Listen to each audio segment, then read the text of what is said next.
అంటే సింపుల్గా చెప్పాలంటే ఒకసారి కొరింథీ పత్రిక మొదటి పత్రిక 2:2 చూస్తే మనకు స్పష్టంగా అర్థమవుతుంది.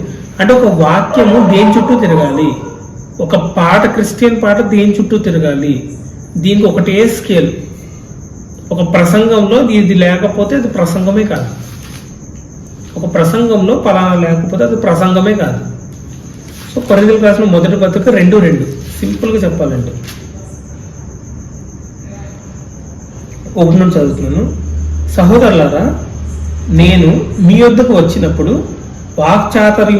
వాక్చాతుర్యంతో కానీ జ్ఞానాతిశయంతో కానీ దేవుని మర్మమును మీకు ప్రకటించుచు వచ్చిన వాడును కాను.